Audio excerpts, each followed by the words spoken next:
וידבר אלוהים את כל הדברים האלה לאמור. אנוכי אדוני אלוהיך אשר הוצאתיך מארץ מצרים מבית עבדים. לא יהיה לך אלוהים אחרים על פניי. לא תעשה לך פסל בכל תמונה. Hi Kennedy, welcome to Temple Israel. We are so glad that you're here. I'm Rabbi Gordon, and Rabbi Bennett will join us in just a little bit, and we have so much to talk about. Come on in.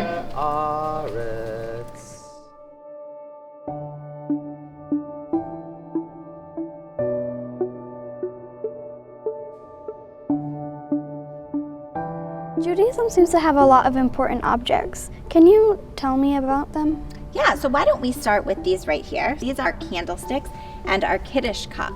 And we use these to light candles to welcome in our Sabbath on Friday evening, our Shabbat observance. And then we fill this with wine or grape juice, and we have blessings that we say as we light the candles and as we drink from the Kiddush cup. And it really helps start our Shabbat observance. But actually, we light candles and we drink from the Kiddush cup for many of our Jewish holidays. And while we're talking about some Shabbat things, I'm actually going to point up here. This is challah. Challah is egg bread, and it's one of the other ritual items that's connected with Shabbat. So when we welcome in on Friday night, we start by lighting the candles, and then we drink from our Kiddush cup, we drink wine, and then we say a blessing and we eat our challah also. And these three things together really start off our weekly Sabbath observance. This is a Hanukkah or a Hanukkah menorah, and you'll see there's lots of different holders for the candles. Do you know anything about Hanukkah? I don't. Great. So Hanukkah is a holiday that we celebrate in December, and it marks the freedom of the Jews and our ability to practice our religion the way that we want. We tell the story of the Maccabees. It's found in the book of Maccabees, who were a small family of rebels who fought back against the Assyrian Greek army who were oppressing them. And they miraculously won. This really small kind of ragtag group of rebels won. And when they went in to go clean up the ancient temple in Jerusalem so they could rededicate it and be able to pray, there was a 7-branched menorah that was always lit. And they found a tiny little bit of oil that they thought would keep that menorah lit for one day, and miraculously it lasted and stayed lit for 8 nights. So we light on Hanukkah, we celebrate for 8 days, and every night we add a candle. So by the end of the holiday, the entire Hanukkah is lit up. And we celebrate during the darkest time of the year, here in Michigan, especially in December. So this festival of light really brings light, and we celebrate together with our family and our friends this special holiday. Yeah, I think that's really beautiful. I notice a lot of Jews wear the small circle on the back of their head. What is that? Yeah, so here are 3 different examples of it. It's called a kippah in Hebrew, or a yarmulke is the Yiddish word for it. And you can see there's a few different versions. You're welcome to hold those and take a look at these. So we wear that. It's actually not Jewish law. It's Jewish tradition to wear this head covering. And we do it out of a sign of respect for God, that God maybe is above us or all around, but when we cover our heads, we really do it as a sign of respect. And so generally, in Orthodox and conservative congregations, especially during prayer or Jewish study, you will see men wear it. But at Reform congregations and some conservative congregations, you might see women wear them also. Here's another example. And some people wear it all the time. So you might be out on the streets and see people wearing a kippah, and some people choose to just wear them when they're engaged in Jewish prayer or Jewish study. So kind of a personal decision. Yeah, that's really interesting. Is there one of these items that have special meaning to you or important to you? Yeah, so really my favorite are these. This is Mezuzot, and you'll see that they look different. So within those boxes is a prayer that comes from the Torah, and the prayer is Shema Yisrael, Adonai Eloheinu, Adonai Echad. Hear, O Israel, Adonai is our God, Adonai is one. And that's really a statement of monotheism. So monotheism, it's the central statement of who we are as Jews. And we put a mezuzah up. We're commanded in the Torah to put a mezuzah up on our doorposts so that every time we go in and out of our homes especially, we think about God, our connection to God, our obligations to follow the commandments. These are really beautiful. What are these? I've seen a lot of Jews wear these. Really good question. So this is called a talit. So a talit, actually, the commandment to wear a talit comes from the same part of the Torah where we have the commandment to put a mezuzah up on our door. And it's really, in English, we sometimes call it a prayer shawl. And we put it over our shoulders like we might a shawl. And it's really less about the part that we put over our shoulders and much more about the fringes at the bottom. So in the Torah, we are given 613 commandments that we are supposed to follow.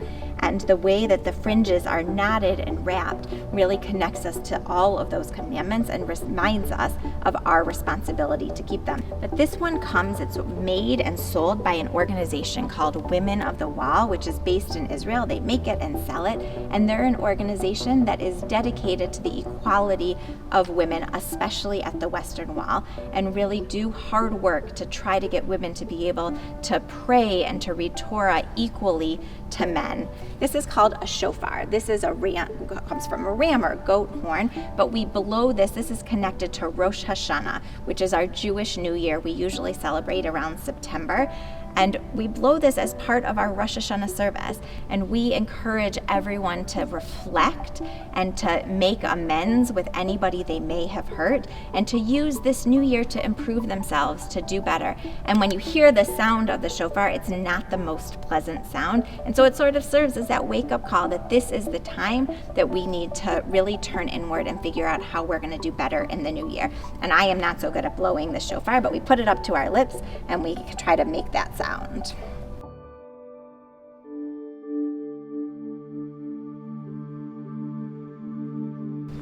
This room looks special. Where are we? So Kennedy, we're here in the sanctuary, which is the central prayer space for the Jewish people here at Temple Israel. The sanctuary is our main prayer space. It's where we gather for religious worship services and for special life cycle events like a bar or bat mitzvah or a wedding. But more than anything, it's a place where we come to connect to our 5,000 years of history, specifically in the area of prayer. And what makes it really special is that not only is it our prayer space, but it's also where we house our Torah scrolls, which are the history of the Jewish people. Who can read from the Torah? It's a great question because it's different in various areas of Judaism. In a traditional or Orthodox family or community, only men are allowed to be a part of this time and space. Only men read from the Torah, and only men are allowed to lead services from this podium, this bima. Women have a role specific to the home. But here in liberal Judaism, at Temple Israel in a Reform congregation, we're open to the idea of men and women being equal. We are connected to the LGBTQ community. We're open to people of all races and colors to be a part of our Jewish community, opening up the Jewish world to so many more people. Are there beliefs that most Jews share? Most Jews have a simple belief in one God, but for the most part, what binds us together is our commitment and our connection to the words of this Torah scroll, to the words given by God to Moses at Mount Sinai and handed down for thousands of years of our community and our people. What are the similarities between Judaism, Christianity, and Islam? So Judaism, Christianity, and Islam are all monotheistic faiths, traditions that believe in just one God in the world.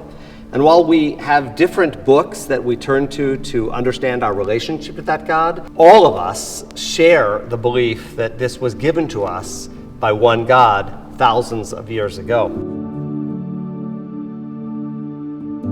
What is Judaism? Judaism is a religion, obviously, that is 5,000 years old. And it begins in the biblical narrative when we hear the story of Abraham, the first Jew. Abraham was given the opportunity by God to reject what's known as the pantheon, the idea that there are many gods in the world, and chooses to accept one relationship with one singular God. And that really defines what it means to be a Jewish person, to be a monotheist, a person who believes just in one God. So when someone is Jewish, what does that mean? Being Jewish means to connect to that idea of monotheism, or the belief in one God, but it also means connecting to those 5,000 years of Jewish tradition that have been handed down from generation to generation. Much of what we believe is actually contained inside of this ark in Torah scrolls that represent the story, the history of our Jewish people. But it's not just a history book, it's not just the Bible, it's also a collection of commandments, 613 to be exact, according to traditional Jewish belief. And those 613 commandments are broken into two different groups. A group that are commandments between me and you, another human being, and commandments that are between me and God, things that I do because God demands that of me. Those 613 commandments are a guidebook for Jewish people to understand how we should act, what we should believe, and how we live in this world.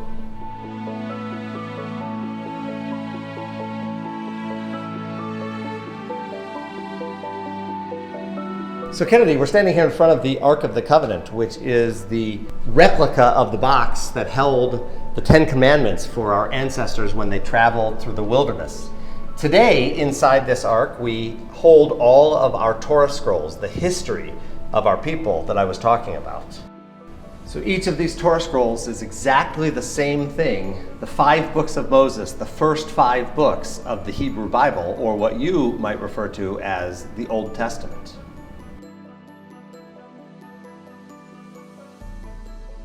Can you tell me a little bit about Jewish music? Sure. So in Judaism, there are actually a number of different types of music. We have liturgical music, which are the prayers that are sung or chanted during our worship services.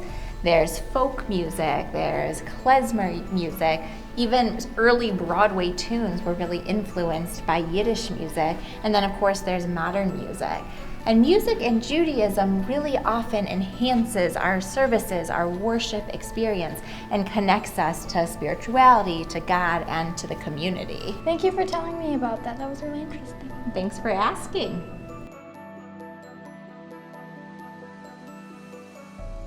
Thank you so much for having me. It was really cool to learn about Judaism, and I had a great time. I'm so glad that you were here. Thank you for visiting. You are welcome to come back anytime. Have a great day. Bye, Kennedy. Bye.